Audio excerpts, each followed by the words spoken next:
Star தமிழின் face to face நிகழ்ச்சி தொடர்கிறது. இன்றைய ஃபேஸ் டு ஃபேஸ் நிகழ்ச்சியில் கொழும்பு மாநகர சபையின் சுயேட்சை குழு இலக்கம் 4 மூலமாக தெரிவு செய்யப்பட்டிருக்கக்கூடிய மாநகர சபை உறுப்பினரும் சிரேஷ்ட சமூக சேவையாளருமாகிய பல புஷ்பநாதன் அவர்களோடு பேசி கொண்டிருக்கின்றோம். சரி, அந்த கொழும்பு மாநகர சபை வரவு செலவு திட்டம் ஏன் தோற்கடிக்கப்பட்டது, அதற்கு பின்னால் மாபெரும் ஒரு அரசியல் இருப்பதாக சொன்னீங்க, அது என்னது? ஆமாம், அதுதான். அதாவது இந்த வரவு செலவு திட்டத்தில் எந்த விதமான குறைபாடும் இருப்பதாக எங்களுக்கும் தெரியவில்லை, அவங்களுக்கும் தெரியவில்லை. ஏன்னா அப்படியா இருந்திருந்தால் அங்கே வந்திருந்த அவ்வளோ பேரும் விவாதம் பண்ணும் பொழுது எதிர்கட்சியில் உள்ளவங்க அத்தனை பேரும் அதை நிராகரிச்சிருக்கணும். யாருமே வரவு செலவு நிராகரிக்கிற அநேகம், அதாவது 90% நிராகரிக்கலை. அதில் இன்னொரு எதிர்கட்சி ஒரு பேரை சொல்ல விரும்பலை. அவர் நேரடியாகவே ஓப்பனாகவே சொன்னார், எனக்கு இந்த வரவு செலவு பார்க்கும் பொழுது நான் இந்த பணி இதுக்கு தான் வாக்களிப்பேன்னு சொல்லி அவர் எங்களுக்கு வாக்களித்தார். ஆளுங்கட்சி அதை நீங்கள் பார்க்கலாம் அதில். ஏன்னா அவரை பேரை சொல்கிறது நல்ல விஷயமா இருக்காது. தமிழரா அது வேணாம். தமிழராக இருந்தால் சிங்களவராக இருந்தால் முஸ்லீம் அப்படி சொன்னார், பகிரங்கமாக அறிவித்தார். நான் இதுக்கு தான் இந்த வாக்களிப்பேன்னு சொன்னார். சொல்லி ஒருத்தர் அறிவித்தார். அந்த கேள்வியை நான் முடிச்சிடறேன் உங்களுக்கு. எனக்கு எப்பயுமே பேசும்பொழுது தமிழரா சிங்களவரா முஸ்லீமாக கேட்கும்போது எனக்கு பிடிக்காது. காரணம் என்னென்னு கேட்டால், எங்களுடைய இதுகளை எங்கள் வீட்டில் யார் என்று ஊகித்து கொள்ளுது இல்லை, நான் எங்கள் வீட்டுக்குள்ளே வச்சுக்கணும். வீட்டை விட்டு நான் வெளியே வரும்போது எனக்கு இப்போ இங்கே ஹார்ட் அட்டாக் வந்தால் நீங்கள் தான் காப்பாற்றணும், என் சொந்தக்காரர் காப்பாற்ற மாட்டான், அவ்வளோதான். ரைட். அடுத்தது, இது மனசாட்சியை பொறுத்தது. 100% அப்படி வாதாடிட்டு கடைசியாக வாக்கெடுக்கும் பொழுது இறுக்கமாக இருந்து அவங்க அதை எதிராக வாக்களித்து தோக்கடிச்சிருக்காங்கன்னா அவங்க என்ன செஞ்சுருக்காங்கன்னு கேட்டால், பட்ஜெட்டை பாராட்டுறாங்க, வரவு செலவு திட்டத்தை பாராட்டுறாங்க, அவங்களுக்கு வாக்களித்த மக்களை ஏமாத்துறாங்க. ஏன்னா இது நல்லது நடக்கிற ஒரு பட்ஜெட்டை எதிர்ப்பதன் மூலமாக அவர்களுக்கு வாக்களித்த மக்களுக்கு சேவை செய்ய விடாமல் அவங்க தடுக்கிறாங்க. அப்போ அவங்க மனசாட்சிக்கு விரோதமாக செயல்படுறாங்க. அப்படிங்கிறது தான் எங்களுடைய நோக்கம். அதுக்கு மீறி அவர்கள் இதயத்துள்ளுக்கு போயிட்டு நீங்கள் எதுக்காக இதை நிராகரிச்சிங்கன்னு சொல்கிறதுக்கு எங்களால் முடியாது. அப்படியா இருந்திருந்தால் அவர்கள் அந்த இடத்தில் அதை தெரிவித்திருக்கிறார். இந்த வார்த்தையை தான் கொழும்பு மாநகர சபை மேயரான கலி பல்தாசார் சொல்லியிருக்காங்க. வீடுகளுக்கு போய் உங்கள் மனசாட்சியை கேட்டு பாருங்க, அப்படி சொல்லியிருக்காங்க. அதை அங்கேயே சொல்லிட்டாங்க. வீடுகளுக்கு போய் உங்கள் மனசாட்சியை சிரித்த முகத்துடன் சொன்னார். அவங்க சொல்லும் பொழுது வீடுகளுக்கு அவங்க சொன்னாங்க, நீங்கள் உறங்கும் பொழுது நீங்கள் நல்லா உங்கள் இருதய சாட்சியை நல்லா சிந்திச்சு பாருங்கள், அப்போ உங்களுக்கு தெரியும், சரியான தெளிவு வரும் அப்படின்னு சொன்னாங்க. அதுவும் அவங்க தோத்துட்டோங்கிறதுக்காக ஒரு இருண்ட முகமாக அதை சிரிச்சுக்கிட்டு சொன்னாங்க. அழகா, உண்மையிலேயே ஒரு தாய்கிற ஸ்தானத்தில் இருந்து அவங்க சொன்னாங்க. அப்படி தான் நான் நினைக்கிறோம். அதே போன்று இந்த வரவு செலவு திட்டத்தை தோற்கடிப்பதன் மூலமாக, அல்லது கொழும்பு மாநகர சபையின் வரவு செலவு திட்டத்தை தோற்கடித்து விட்டு அரசாங்கம் கொஞ்சம் அதனுடைய செல்வாக்கை குறைய தொடங்கிவிட்டது அப்படிங்கிற ஒரு முயற்சி தான் இது. அதாவது சில கொழும்பு மாநகர சபை மட்டுமில்லை, சில கூட்டுறவு சங்கங்களும் தோல்வி அடைந்து கொண்டு வருகின்றது அரசாங்கம். ஆகவே இந்த கொழும்பு மாநகர சபை வரவு செலவு திட்டத்தின் மூலமாக இந்த அரசாங்கத்தின் செல்வாக்கு குறையும் என்று நீங்கள் நினைக்கிறீங்களா? இந்த தோல்வி அடைந்த மூலமாக என்னென்னா, முஜிபுர் ரஹ்மான் தலைமையில் தான் இது இயங்கி இருக்குன்னு பேசப்படுது. முஜிபுர் ரஹ்மானே சொல்கிறாரு, எப்படி பார்த்தீங்களா, கொழும்பு மாநகர சபை பட்ஜெட்டை தோற்கடிச்சாச்சு, நான் தான் இப்போ மேயருங்கிற மாதிரி அவர். அதுக்கு அடுத்து என்ன அவர் சொல்லியிருக்கிறாரு, இன்னொன்று சொல்லியிருக்கிறாரு. அதான் இது அடுத்த மேயர் அவர் தானே சொல்லியிருக்கிறது தானே. இப்போ நான் கேட்குறேன், அப்போ அவருக்கு சட்டம் தெரியுமான்னு முதல்ல நான் தெரிஞ்சுக்கணும். இதுதான் இப்போ இதுதான் இந்த பரவலாக பேசப்படுகிறது. அவருக்கு சட்டம் தெரியுமா ஏன்னு கேட்டால், ஏன்னா யாரையுமே தாக்கி பேசுறது என் நோக்கம் இல்லை.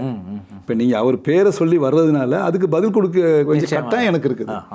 இப்போ இந்த பட்ஜெட் தோற்கடிக்கப்பட்டதுனால எந்த காரணத்தை கொண்டு ஆட்சி மாற போகிறதில்ல, புது மேயர் அவங்கள்ட்ட எதிர்கட்சியில் உள்ளவங்க மேயராக வர போகிறதில்ல, உபமேயராக வர போகிறதில்ல, இவங்க தான் இருக்க போகிறாங்க.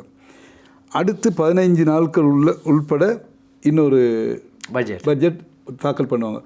புதுசாகவும் பண்ணலாம், இதையும் பண்ணலாம், அதுதான். ஆனால் நான் நினைக்கிற புதுசாக பண்ணுவாங்க, ஏன்னா இது நல்ல பட்ஜெட்.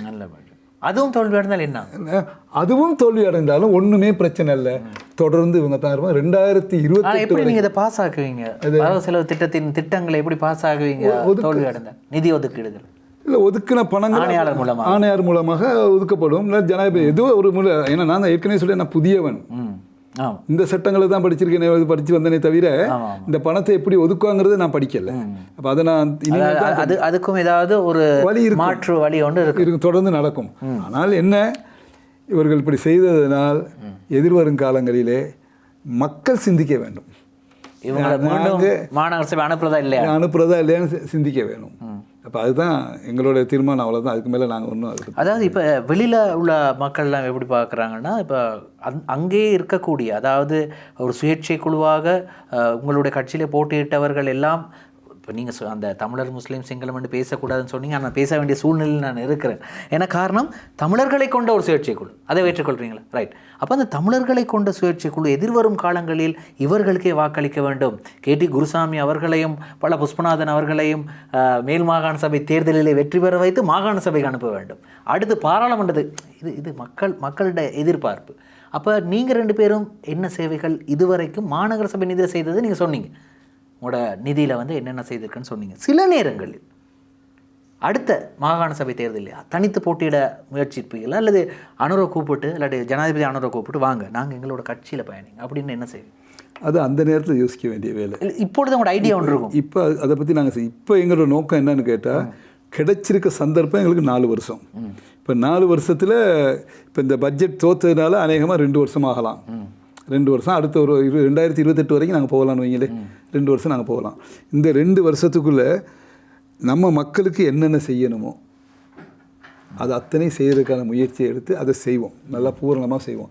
அப்போ செய்யும் பொழுது அந்த நேரம் மக்கள் தீர்மானிப்பாங்க, இவங்களை வந்து இந்த கட்சியிலேயே அனுப்புகிறதா அல்லது இவங்க மீண்டும் சுயேட்சையாக கேட்டு போகிறதா அப்படிங்கிறது.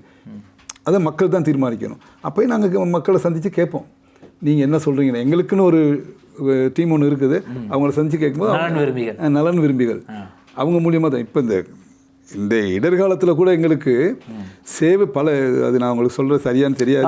நீங்கள் சொல்லலாம். அந்த நான் கேள்விப்பட்ட விதத்திலே கொழும்பை தாண்டிய பகுதிகளுக்கு உங்களுடைய சேவை விஸ்தரிக்கப்பட்டிருந்தது. அது உங்களோட தனிப்பட்ட ரீதியாக. அதுதான் நான் கூற வருகிறேன். இது கட்டாயம் நீங்கள் நல்லா சொல்லுவீங்க. இதை நீங்கள் நல்லா தெளிவுபடுதணும். என்னென்னு கேட்டால், வாக்கு வங்கிக்காக செலவழிக்கணுமா இருந்தால் ஏறக்கூட 2 கோடி ரூபாய்க்கு மேற்பட்ட பொருள்களை நாங்கள் இந்த இதில் சேவிஸ் பண்ணியிருக்கிறோம். ஆனால் வாக்கு வங்கியாக இருந்திருந்தால் கொழும்புக்கு மட்டுமே நாங்கள் செஞ்சுருப்போம். கொழும்புக்கும் செஞ்சோம். நேற்று வத்தலைக்கு போய் செஞ்சு வந்தோம். எனக்கு வத்தலில் ஓட்டு இல்லை, கொழும்புல தான் எனக்கு வாக்களிக்கிறவங்க இருக்கிறாங்க.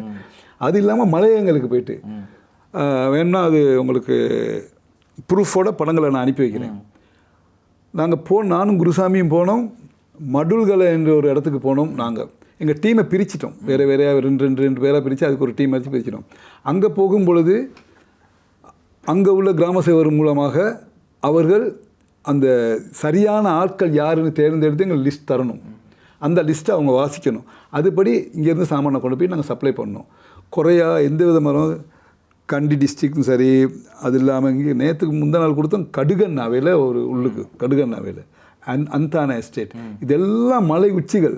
நீங்கள் போனீங்கன்னா நாங்கள் போகும் பொழுது அழகாக போயிட்டோம். எப்படியோ அந்த ரோட்டில் பார்த்து போயினா வங்கி ஓரமாக தானே போயிட்டோம். வரும்பொழுது நாங்கள் அந்த பக்கம் வரணும். எல்லாம் சரிஞ்ச பகுதி. உயிரை கையில் பிடிச்சிக்கிட்டு தான் வந்தோம். ஆனால் நாங்கள் லொரி அனுப்பின சாமான் அனுப்பின பொருள் அனுப்பின லொரி வந்து அவர் பறந்துக்கிட்டு போயிட்டார். அவர் எக்ஸ்பீரியன்ஸ். நாங்கள் புதாக்கள் உயிரை கையில் பிடிச்சி தான் வந்தோம். அப்படி தான் வந்தோம். அந்த மாதிரி நாங்கள் மட்டும் இல்லை, எங்களோட டீம் அத்தனை பேரும் அவ்வளோ கஷ்டப்பட்டு ஒவ்வொரு இடமும் போய் சேவிஸ் பண்ணிட்டு வந்தாங்க. இந்த நேரத்தில் ஒன்று சொல்ல நன்றி தெரிவிச்சுக்கிறேன். இந்த பொருளாதாரம் வந்து நானும் குருசாமியும் சேர்த்த ஒரு பொருளாதாரம். நாங்கள் எங்கள் பணத்தில் கொடுத்த பொருளாதாரம் இல்லை. இதுக்கு நலன் விரும்பிகள் பல பேர், எல்லாம் வியாபாரிகள். ஆமாம், வியாபாரிகள் தான், எல்லாருமே வியாபாரிகள். அவங்க தாராளமாக அனுப்பிட்டாங்க, எங்களுக்கு நிறைய அனுப்பிட்டாங்க. இந்த நேரத்தில் நான் அவங்களுக்கு முதல்ல நன்றி தெரிவிச்சுக்கிறேன்.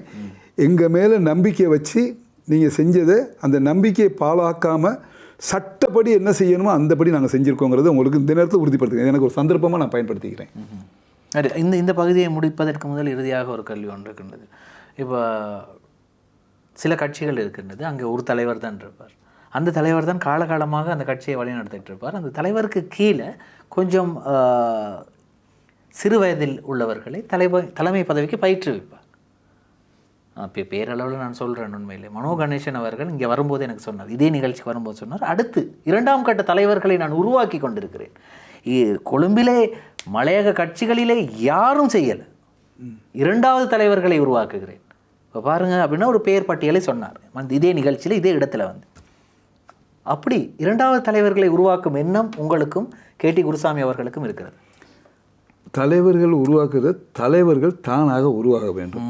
நல்லா புரிஞ்சுக்குங்க. இப்போ நான் உருவாக்கிய தலைவர்கள் எத்தனை பேர் இப்போ இருக்கிறாங்க கூட?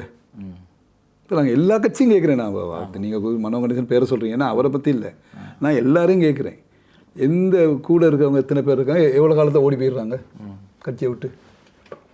நேர்மையாக போகிறாங்களா, மறைமுக போகிறாங்க, அவங்களோட ஒத்துழைக்காமல் போகிறாங்களா, என்னமோ தெரியாது போயிடுறாங்க. நான் கூறுறது என்னன்னா, இப்போ கூட நான் சொன்னேன், இந்த சேவிஸ் கூட தன்னார்வம் உள்ளவங்க மட்டும்தான் எங்களோட வந்தாங்க. இந்த இதில் இப்போ நாங்கள் இந்த 117 பேர் போட்டிருந்தோம் இல்லையா சுயேட்சை குழுவில், அதில் கூட கேள்விகள் வந்துச்சு. நீங்கள் இப்போ சேவிஸ் பண்ணும்போது கூட நீங்கள் உங்களுக்கு வேண்டிய ஆளுகளே எடுத்துக்கிறீங்கன்னு.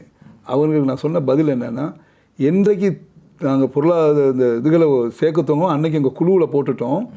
யாராவது இந்த 117 பேரில் யாராவது உங்கள் பகுதியில் பாதிக்கப்பட்டிருந்தால் உடனடியாக எங்களோட தொடர்பு கொள்ளுங்கள், அவர்களுக்கு உதவ நாங்கள் தயாராக இருக்கோம், எங்களால் முடிந்தவரை உதவி செய்ய தயாராக இருக்கிறோம்னு போட்ட பிறகு யாருமே அதுக்கு வரலை.